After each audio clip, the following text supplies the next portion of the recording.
Hello! Welcome back, my name is Jazz and this is The Written Word. Today I'm bringing you a book haul.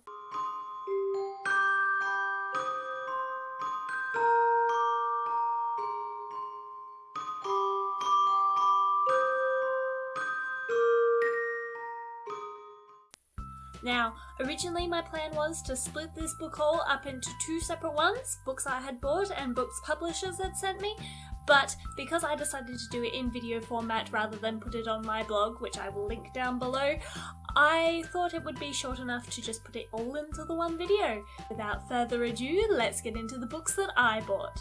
The first book we have is We Were Liars by E. Lockhart. Now, I don't think I really need to explain this book as most people on BookTube have already read it. I have been told that it's best not to go into this book knowing much, and that's what I intend to do. The next book we have is Marseille, and excuse me while I butcher the author's name, by Maria Turchinanina. I know I'm not saying that right.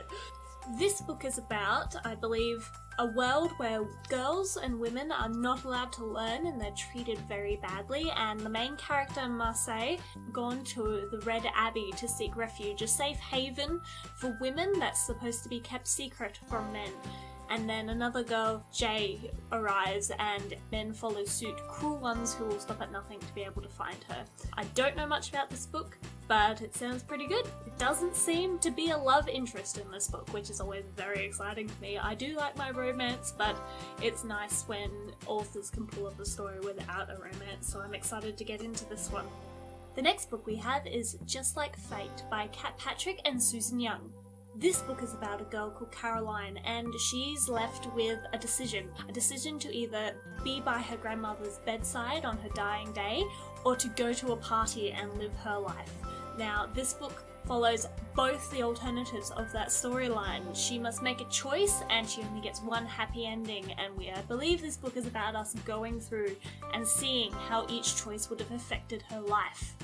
This wouldn't be normally something that I would pick up. I can see a lot of potential for things that I don't like in this. I don't like a lot of repetition, and I don't like things that can just be undone because they're a dream or something, but this one particularly sort of sang out to me because only one of these paths will lead to happiness for Caroline. So which one is it? Is it going to be a selfish one where she can go out and go to a party, or is it going to be the one where she spent time with her grandmother on her dying day? The next book I have is The Scorpio Races by Maggie Stiefvater. There is no way I would know how to pronounce that name without BookTube. I have read absolutely nothing by this author, and I picked this up because I hear nothing but great things, and even though I have yet to get to the Raven Boys Quartet, I've heard good things about this book also. So when I saw it for cheap in my local bookstore in a hardback, which all Australians will know, if you go into a bookstore, it is exceptionally difficult to find a book that is hardback. I don't know what Australian publishers have against hardbacks, but they don't like it. The next book I have for you is Precious Things by Colette Macbeth. This book is about two women, Rachel and Clara. They met on their first day of school and they promised each other they would be friends forever. But then one day, Clara vanishes. In her search for answers as to what happened, Rachel comes across things and is forced to question absolutely everything that she knew, like a friendship and, what was the truth and what was not. Next on the list I have Marley and Me by John Grogan, the book that inspired the ever-popular movie that has made me bawl on a number of occasions. I don't think I really need to get into this one because if you haven't seen that movie, what have you been doing with your life? Next, I have Never Say Goodbye by Suzanne Lewis. This book is about two very different women, one called Josie and one called Belle. Josie has a wonderful life and Belle's life has pretty much fallen to pieces after a tragedy befell her years ago. And now Josie finds herself in the same situation, and this situation is going to bring them closer together, I think. I'm getting serious cancer vibes from this, a tragedy that rocks families, but I don't know where I'm getting the cancer vibe from, but this just screams cancer to me, so I'm not sure how I'm going to go with this book, but we'll see. The next book I have is The Haters by Jessie Andrews. This book is about two friends who have gone to band camp and they're hating it. They hate everything and they think band camp is the absolute worst and there's nothing cool about it. And then in sweeps Ash, who convinces them that musicians are made on the road, not on camp. So they break out of band camp and travel around on the Haters 2016 Summer of Hate Tour. I have not read the popular book by this author, Me, Earl and the Dying Girl, even though I really want to, but it was cheap and I know this author's written good things in the past, so I thought I might as well pick it up. And last but not least, I have Ashley Bell. This book is about a girl named Bibi who is told she only has 1 year to live, and she miraculously beats the odds and survives, and then a woman comes to her and tells her that the reason she survived is because she was destined to find and help a girl named Ashley Bell. Bibi becomes obsessed with finding this girl, and she both has to run away from worldly and mystical threats, including cults. I picked this book up because, again, it was cheap. Any book that I pick up in paperback form is generally because it was cheap from my local bookstore. But the premise of this one just sounded really amazing, and the cover I thought was absolutely stunning. So I thought, why not pick it up? I have only read one cult book before, and I absolutely did not like it at all. I thought it was a disaster. So I'm hoping, with the reference of cults in the synopsis to this book, that I will enjoy this one a lot more. I'm interested to see what the disease was that Bibi survived, and how she survived, and what on earth, and who is Ashley Bell, because I feel like there's going to be a mythical twist there. Now, let's get into publisher books. This first round of books were all sent to me by Penguin Australia. What I have for you today is The Glittering Court by Richelle Mead. Now, I don't know if I've already posted a review for this on my blog. If I have, I will leave a link to it down below. But overall, I was rather disappointed in this book. Compared to Vampire Academy, this book was just not what I was expecting from Richelle Mead, and I didn't know about the formatting for the series, so it made the book terribly disorientating to read, and I didn't understand it for a lot of it because I didn't know about how it was going to follow one person per book over the same story. So yes, sadly this book only got a 3-star rating from me, I believe I put it as. Enjoyed some of it, but overall it was not what I was expecting. This to me was more along the quality of The Ruby Circle, which whilst I really enjoyed, felt rushed and it was just not as complete as all the other books that she has written. The next book I have to show you is Holding Up the Universe by Jennifer Niven. Now, this is an art copy, so for the Jennifer Niven books, they choose not to print the title on the front cover for the art copies, and I really enjoy this. They did this for my copy of All the Bright Places as well, and personally I think it adds to the book because I can see the title there, but this is just, I love its cleanliness, and I really loved All the Bright Places, so I'm looking forward to seeing what comes of this book. The last Jennifer Niven book dealt with a very serious topic, and out of all the books that I've read on suicide, it was probably the most eye-opening to me. And I have very negative views on suicide, but the Jennifer Niven book, All the Bright Places, really put some things into perspective for me, and I feel like my negative attitude towards the subject has lowered a bit. Hasn't gone, but it's definitely lowered a bit. So when I heard that a new book was coming out by her, I just had to jump on the bandwagon.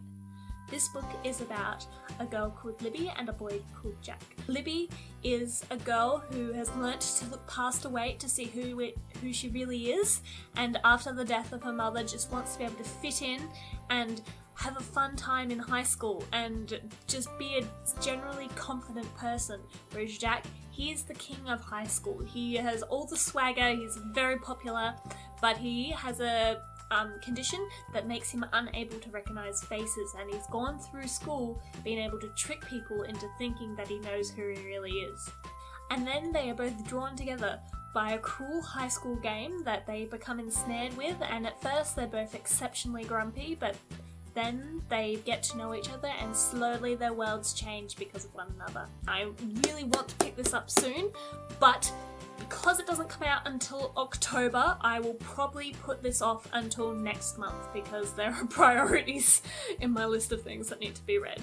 And last but not least, from Penguin, I have Tell the Truth, Shame the Devil by Melina Macheta. This is a new book by Melina Macheta, and those of you who have been following my blog will know that On the Julika Road by Melina Macheta is my absolute favourite book of all time. Nothing beats it. Now, this is a crime book, and I'm led to believe that it is very different from all her other books. And I don't believe it's a coming of age story like most of her other ones. And that's where I'm going to leave telling you what this one's about. Go look it up because I'm sure it's amazing, but I don't want to spoil myself or anything. Now, I'm also going to be reading this one very, very soon, as Melina Macheta is coming to Brisbane at the very start of September for the Brisbane Writers Festival to talk about this book, and I am going to attend. I have not booked tickets yet, but it's happening. I am going to meet this woman. It's going to happen. My favourite book is going to get signed by an author. I don't think I'll get this one signed because it's damaged, and I don't know if I'm going to want to upgrade it or not, but we shall see after I have read it. Now on to the next publishing company. These last 3 books have all been sent to me by HarperCollins, so thank you, HarperCollins. The first book is The Crown's Game by Evelyn Skye. In this book there are 2 enchanters, the only 2 in the Ottoman Empire in Russia, and the kingdom where this is placed is currently being threatened by neighbouring kingdoms, and the Tsar needs one by his side. So he sets about a duel to challenge the 2 enchanters to each other, one to win his favour and its place by his side and to help him with the threats, and the other to die. From what I can gather, the 2 enchanters start to have feelings for each other, and they get in an internal struggle about whether or not they were willing to sacrifice themselves to save their friend, or whether or not they will kill the other one so that they can survive. It sounds very exciting, and I am so eager to get into this. It feels very Throne of Glassy to me. I love that book. I'm hoping to get some good magical feeling in there, and some dueling never hurt anybody, so I'm super excited to get on to this one. Next from HarperCollins we have The Witch's Kiss by Catherine and Elizabeth Kaur. Mary is an average teenager. She is also a witch. She is trying not to be, but she is. Then Jack comes into her life and she can't help falling under his spell. One problem? He's part of an evil, centuries-old curse that Mary now has to break. If Mary has lost her heart, will she lose her life too? Or can true love's kiss save the day? Being a witch is dangerous, but being in love is even worse. Some fairy tales are darker than others. The fact that it's mentioning fairy tales super excites me. I am all for fairy tale retellings. They are probably one of my most top rated books. Like, I will instantly go out and buy them. I don't know which fairy tale this is referring to, or if this is just a general fairy tale, but I am super excited to get into this one. And last but certainly not least, from HarperCollins we have The Queen of Hearts by Colleen Oakes. Oh my god, so excited. I just had a rant about fairy tale retellings, and now we have one about the Queen of Hearts. This is basically sort of a prequel to Alice in Wonderland. It's about the rising of the Queen of Hearts, and that's all I'm going to say on the matter because that's all I want to know. And that's all I have for you today. If you have read any of them or have heard any good things, be sure to let me know down in the comments or on my blog. Hope to see you then. Till next time.